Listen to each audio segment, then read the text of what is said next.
اسلام زندہ باد، اسلام زندہ باد، اسلام زندہ باد۔ مسلمان کو کوئی مٹا نہیں سکتا، کیوں کہ اللہ نے اسلام کو باقی رکھنا ہے۔ جب اسلام باقی رہے گا کب؟ جب مسلمان ہوگا۔ مسلمان کے بغیر تو اسلام باقی نہیں رہ سکتا ہے۔ تو ساری دنیا کی طاقتیں مل کر ہمیں نہیں مٹا سکتی، چونکہ اللہ نے اسلام کو باقی رکھنا ہے، اور اسلام باقی رہتا ہے مسلمان سے۔ نماز باقی رہتی ہے نمازی سے، قرآن باقی رہتا ہے حافظ قرآن سے، حج باقی رہتا ہے حاجی سے، عمرہ باقی رہتا ہے عمرہ کرنے والے سے۔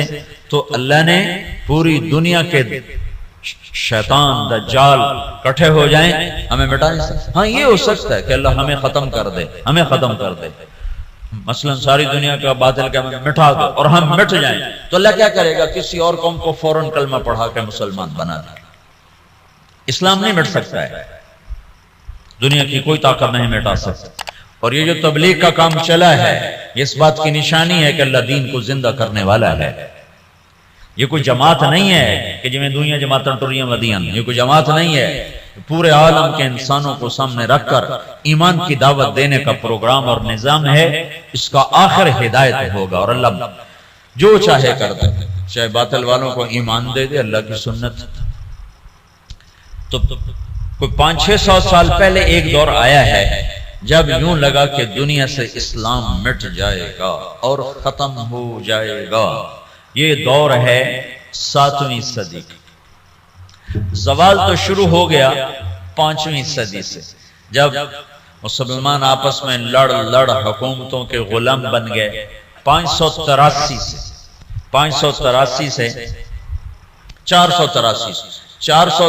سے زوال آنا شروع ہوا، اور پھر وہ چلتے چلتے اتنا آگے چلا گیا کہ ایک دوسرے کے گلے کاٹنا یہ ایک فن بن گیا۔ حکومت کی خاطر ذبح کر دینا، کھوپڑیوں کے مینار بنا دینا۔ اسپین کا مسلمان بادشاہ تھا، وہ مسلمان اپنے دشمنوں کی کھوپڑیاں کاٹ کر اس کو خالی کر کے اس میں مٹی ڈال کے اس میں پھول اگایا کرتا تھا۔ یہ ظلم و ستم شروع ہوا، تو اللہ تعالیٰ نے تاتاریوں کا عذاب اٹھایا، اور صحرائے گوبی سے ایک فقیر آدمی جس کا نام تھا تموجن، یہ 564 ہجری میں پیدا ہوا۔ یہ اتنا غریب تھا کہ چوہے مار کے کھاتا تھا، اتنا غریب اور اتنا بے بس تھا، اس کی بیوی کو دشمن اٹھا کے لے گئے اور یہ واپس نہ کروا سکا، یہ اتنا بے بس تھا۔ جب انہوں نے خود واپس کیا تو اس کی بیوی حاملہ تھی، اس کا نام تھا تموجن، اور اس کو بعد میں تاریخ نے نام دیا چنگیز خان۔ چنگیز خان جب وہ 40 سال کی عمر کو پہنچا تو دنیا کا سب سے طاقتور بادشاہ بن چکا تھا۔ اور پھر مسلمان بادشاہ کیا، عوام کیا، رعایا کیا، امیر کیا، غریب کیا، وہ تباہی کی آخری حدوں تک آپس میں مالکی، حنبلی، شافعی، حنفی ایک دوسرے کو قتل کر رہے، شیعہ سنی ایک دوسرے کو قتل کر رہے، اور ایک دوسرے پر لڑائیاں اور ایک دوسرے کے خلاف مناظرے، یہ دین بن گیا۔ 317 ہجری میں، 317 میں پیچھے سے بات چل رہی تھی، عسیٰ ان یبعثک ربک مقاما محمودا۔ اس آیت پر کچھ حنبلی کچھ دوسرے مسلمان آپس میں اتنا اختلاف ہوا کہ لڑ 300 آدمی ذبح ہو گئے۔ یہ کیفیت بن رہی ہے۔ اور عباسی بادشاہ عید کی نماز پڑھنے نکلتا ہے، بغداد کا خلیفہ عید کی نماز پڑھنے جا رہا ہے، اس کے آگے مراسی نچی جاندے، بھنڈ نچی جاندے تو کرتب ہوئے جاندے۔ عید کی نماز کے لیے یہ جلوس نکلتے عیدگاہ میں عشاء کے بعد پہنچا، اور عید کی نماز عشاء کے بعد پڑھی گئی۔ یہ حال ہو گیا، اس طرح کی صورتحال بن گئی، اور اخلاقی پستی اپنی حد کو پہنچی تو اللہ تعالیٰ نے چنگیز کو اٹھایا، اور اس نے 610 میں اسلامی سلطنتوں پہ حملہ شروع کیا۔ یہ بامیان افغانستان کا شہر ہے، یہاں اس کا ایک بیٹا چغتائی، اس کا بیٹا قتل ہو گیا، یعنی اس کا پوتا قتل ہوا۔ تو جب بامیان فتح ہوا تو اس نے حکم دیا کہ کتے بلے بھی ذبح کر دیے جائیں، عورتوں کے پیٹ چاک کر کے اس میں سے بچے نکال کے وہ ذبح کر دیے۔ ایک انسان تو انسان ہے، جانور گائے بھینس بھی ذبح کر دی، تو ایک عذاب بن کے نکلا کہ مسلمان آپس میں لڑ عقل ہی نہیں آ رہی تھی ان کو کہ ہماری تباہی کے بادل چھائے ہوئے ہیں، اور وہ ایک دوسرے کو گلے کاٹنے پر اس پر ہی جی میں آج ہویا جانا۔ جب قومیں سوتی ہیں تو پھر ڈھول انہیں نہیں اٹھاتے، دھماکے انہیں نہیں اٹھاتے، پھر موت ہی انہیں اٹھاتی۔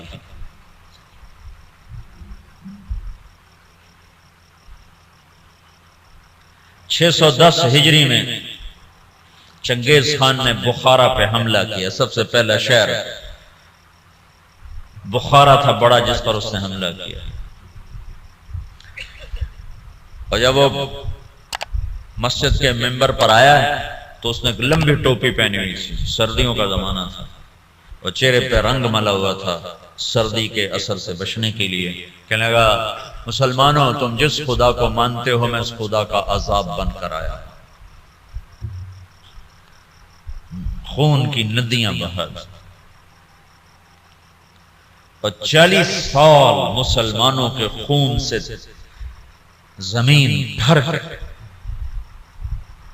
656 ہجری میں ہلاکو خان نے بغداد پہ حملہ کیا، 15 لاکھ آدمی ذبح کر دی، 40 دن قتل عام ہوتا رہا، اور دریائے دجلہ سرخ ہو گیا۔ اب یوں لگتا تھا کہ اب دنیا میں اسلام ختم، اب اسلام نہیں باقی بچ سکتا۔ تو میں نے تمہیں بتایا نا کہ اللہ نے اسلام کو باقی رکھنا ہے، اسے کوئی نہیں مٹا سکتا۔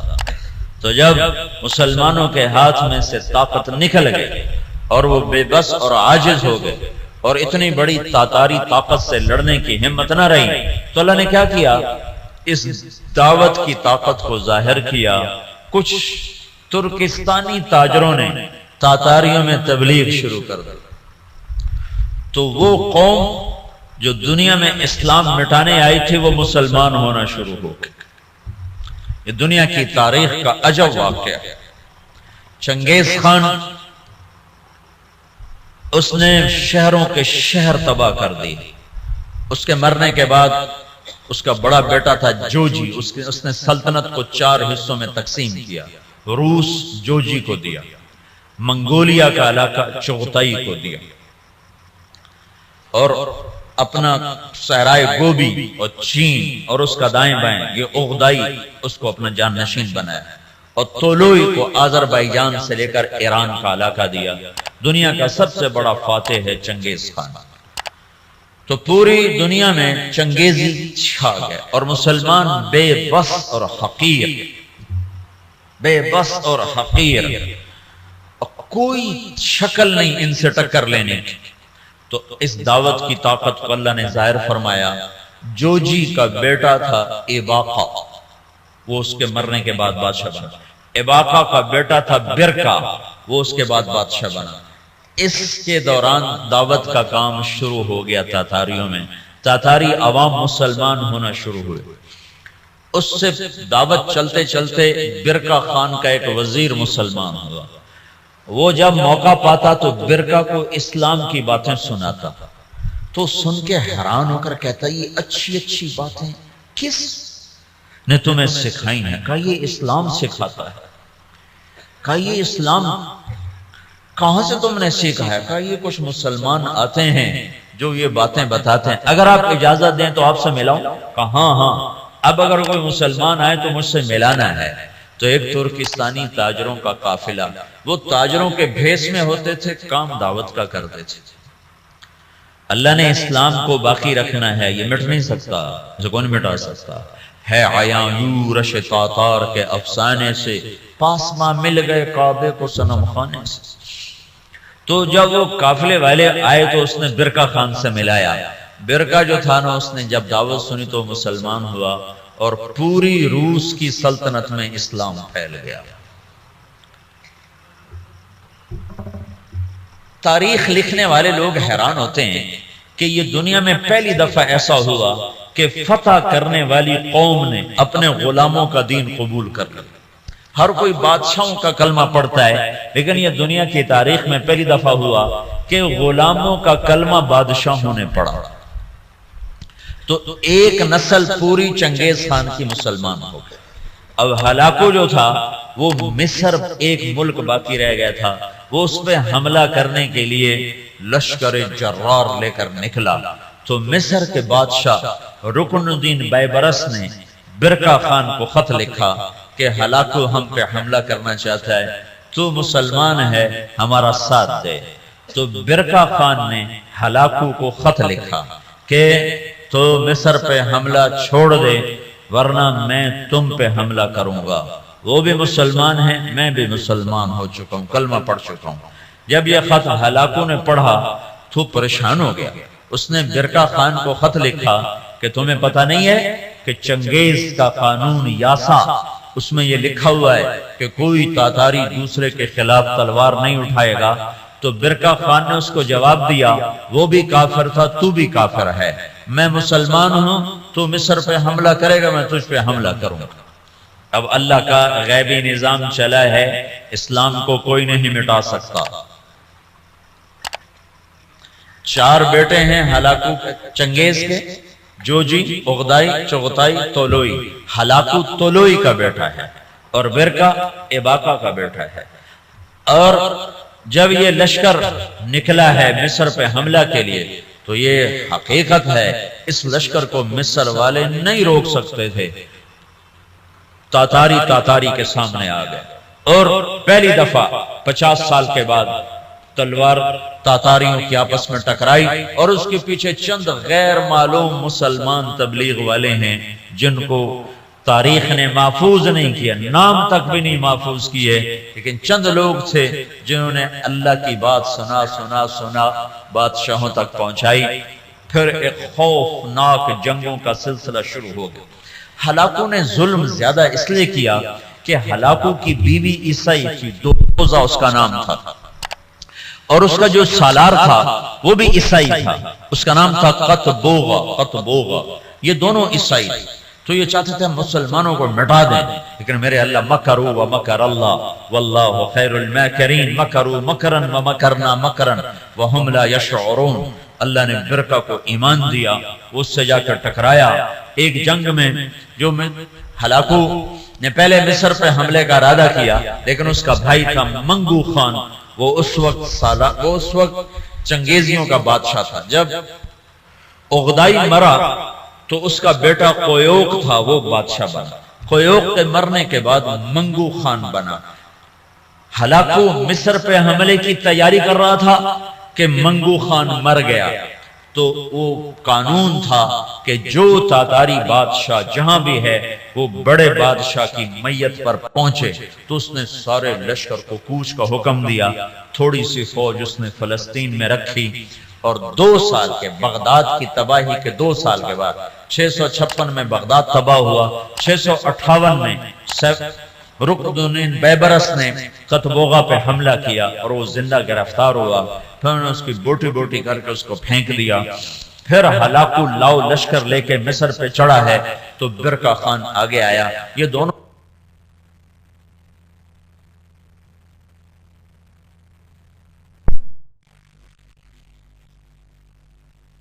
کا بیٹا تقودار وہ بادشاہ بنا، ہلاکو کا بیٹا بادشاہ بنا، وہ مرا، اس کا پوتا ارغوان وہ بادشاہ بنا تو وہ عیسائی ہو گیا۔ اس نے اپنا نام رکھا نکوپولس، لیکن تھوڑے دنوں کے بعد کہنے ترائے خدا کیا چکر ہے، ترائے خدا، عیسائیوں کے 3 خدا ہوتے ہیں، کہ ترائے خدا بھی ہوئی ہے، جب میں خدا تھا ہی کوئی ہوندہ ہے، تو وہ مسلمان ہو گیا اور اس نے اپنا نام احمد رکھا۔ احمد وہ ہلاکو جس نے کہا تھا دنیا سے اسلام مٹا دوں گا، اس کا پوتا لا الہ الا اللہ کے نعرے لگا رہا تھا۔ اس کے پیچھے کوئی تلوار نہیں ہے، تلوار تو مسلمانہ دے ہاتھ اجرائی کوئی نہیں گئی، زنگ لگ گیا تھا تلواروں کو، زوال شدہ قومیں کہاں لڑ سکتی ہیں؟ تو اللہ نے کیا کیا؟ اسلام کو باقی رکھنا ہے تو جس قوم میں طاقت ہے انہوں کوئی کلمہ پڑھا دی، تو اب برکا خان کی اولاد مسلمان یعنی جوجی کی اولاد مسلمان ہو گئی، اور ادھر تولوئی کی اولاد مسلمان ہو گئی، ادھر چغتائی رہ گیا جو منگولیا کا بادشاہ بنا تھا، اس کا پڑپوتا تیمور تغلق، وہ مولانا جلال الدین رحمت اللہ علیہ ایک بڑے عالم ہیں، ان سے اس کی ملاقات ہوتی، وہ اس کو ایمان کی دعوت دیتے ہیں، وہ ان سے متاثر ہوتا ہے، ان سے کہتا ہے کہ ابھی تو میں ولی العہد ہوں، جب میں بادشاہ بن جاؤں پھر میرے پاس آنا، پھر میں تمہاری بات سنوں۔ اس کے بادشاہ بننے سے پہلے جلال الدین کا انتقال ہو گیا، انہوں نے اپنے بیٹے رشید الدین سے فرمایا کہ بیٹا جب تیمور تغلق بادشاہ بنے تو اس کو جا کے ایمان کی دعوت دینا اور بتانا کہ میرے باپ جلال الدین نے تم سے بات کی تھی تو تم نے وعدہ کیا تھا۔ جلال الدین کے انتقال کے بعد تیمور تغلق بادشاہ بنا تو رشید الدین رحمت اللہ علیہ اس کے دربار میں پہنچ، بڑی مشکل سے اس تک رسائی ہوئی اور اس کو ایمان کی جب دعوت دی تو اس نے کلمہ پڑھا۔ اس نے 4 وزیر تھے، اس نے ان کو بلایا، ان کو اسلام کی دعوت دی، انہوں نے بھی کلمہ پڑھا۔ اس کا سالار تھا سپہ سالار، اس نے اس کو بلایا، کہا اس کو ایمان کی دعوت دی، تو اس کے سپہ سالار نے کہا کہ میں تو ایک شرط لگاتا ہوں کہ یہ میرے غلام سے کشتی کرے، اگر اس کو گرا دے تو پھر میں مسلمان ہوتا ہوں ورنہ نہیں۔ اس کے غلام کا نام تھا جراش۔ وہ کیسا غلام تھا؟ وہ 5 سال کا جوان اونٹ بیٹھا ہوا اس کو دونوں ہاتھوں پہ یوں اٹھا لیتے تھے، اساڑے کو بستر نہیں چاہیا جاندہ، سلیپنگ بیگ تو پورا اٹھا انچا لیں گا ایڈی بلان۔ تو بادشاہ نے کہا تیمور نے کہ یہ کیا بات ہوئی، تیرا غلام ہاتھی اے شدہ چڑی ورگا اے کشتی کے ہی ہو، بھائی تو دلیل کی بات سن کا، میں دلیلہ کو نہیں جانتا، میں صرف لڑائی جاننا، یہ میرے غلام کو ہرا دے میں کلمہ پڑھ لوں گا۔ تو رشید الدین رحمت اللہ نے کہا جی میں انشاءاللہ اس سے کشتی کروں گا۔ تو انہوں نے رات کو اپنے رب سے بات کی، مولا ہن تیری مرضی مروانا ہی مروا چھا، جنہوں کلمہ پڑھوانا ہی تو میں نے جتا چھا۔ یہ سارے واقعات جو میں آپ کو بتا رہا ہوں یہ عیسائی مورخین کی کتابوں سے بتا رہا ہوں، اگر کسی مسلمان دی کتاب ہوندی تو لوگا کھڑا ہمیں ودا کے گلان دسی جاندے ہیں۔ یہ میں آپ کو سارے واقعات عیسائی تاریخ دانوں کی کتابوں سے بتا رہا ہوں، جو لکھتے ہوئے خود حیران ہوتے ہیں کہ پتہ نہیں کی چکر ہے، اسلام میں کیا جادو ہے کہ جو طاقتور کو جھکا دے۔ ہسٹری آف اسلام میں کتاب ہے، میں اس سے آپ کو یہ سارا قصہ سنا رہا ہوں، وہ بہت بڑا مورخ تھا سر تھامس، تو یہ تاتاریوں کی تاریخ لکھتے کہتا ہے سمجھ میں نہیں آتا کہ یہ کیسے ہو گیا کہ بادشاہوں نے رعایا کا دین قبول کر لیا، یہ کیا سچائی ہے اسلام کی۔ اس نے کہا جی میں لڑوں گا۔ اگلے دن سورا شہر کٹھا اور رشید الدین چڑی ورگا وہ ہاتھی ورگا سارے آکھن لگے ماڑ کو ہونے ماریا جاؤں۔ تو جب وہ آمنے سامنے ہوئے وہ ہنستا ہوا اور کہہ کے لگاتا ہوا آ رہا، اس قریب ہوا ان کو پکڑنے کے لیے، انہوں نے آگے بڑھ کے صرف اس کے سینے پر یوں ہلکا سا مکہ مارا، اللہ یوں کہا اللہ، تو وہ جراش 3 کلا بازیاں کھا کے گرا، تو ڈھے کے تو بے ہوش ہو گئے۔ بادشاہ نے کہا ہاں بھائی ہون تو سمجھ آ گئی اسلام سچی گل ہے۔ ہاں 10 لاکھ تاتاری اس بادشاہ کے ہاتھ کلمہ پڑھ کے مسلمان ہوں۔ منگولیا میں اس کی قبر ہے، قبر ضائع نہیں ہے، منگولیا میں تیمور تغلق کی قبر ہے، اس کی قبر کے اوپر لکھا ہوا ہے یہ وہ خوش قسمت بادشاہ ہے جس کے ہاتھ 10 لاکھ انسانوں نے کلمہ پڑھا۔ جو قوم دنیا سے اسلام مٹانے اٹھی تھی 50 سال کے اندر وہ سارے کے سارے کلمے میں داخل ہو گئے۔ صرف تاتاریوں کی ایک نسل اسلام سے محروم ہوئی، قبلائی خان۔ قبلائی خان کی نسل چین کی طرف نکل گئی تو وہ کلمہ پڑھنے سے محروم ہوئے۔ ادھر جو مسلمانوں کی حدود کے ساتھ تھے سب کے سب کلمہ پڑھنے والے بنے۔ اسی کو علامہ اقبال نے کہا پاسباں مل گئے کعبے کو صنم خانے سے، کہ جو قوم اٹھی تھی کہ ہم نے دنیا سے اسلام مٹا دینا ہے، ان کو طاقت سے نہ کوئی توڑ سکا، ان کو فوجوں سے نہ کوئی توڑ سکا، ان کو کلمے کی سچائی نے غلام بنا دیا۔ اور ساری کی ساری قوم مسلمان۔ ایک تاتاری آیا رائمنڈ 4 مہینے لگانے، تتارستان پوری ایک ریاست ہے روس میں، تتارستان۔ تو انہوں نے مجھے کہا کہ یہ تاتاری ہے، میں نے ان سے پوچھا، اس کی زبان تو روسی تھی، تو انہوں نے مجھے کہا تاتاری، میں نے کہا تتار تتار، میں نے کہا ہاں تتار تتار۔ میں نے پنجاب میں کہا، میں کہا یار تسی سانوں بڑا کھو کے رکھا ہے۔ اس کو کیا پتا میں کیا کہہ رہا ہوں، میں کہا توڑے بڑھنے سے بڑا کوئی آئے ہوئے۔ یہ تبلیغ کی خاموش محنت تھی جس نے دنیا کی سب سے بڑی سیاسی طاقت کو کلمہ پڑھا دیا۔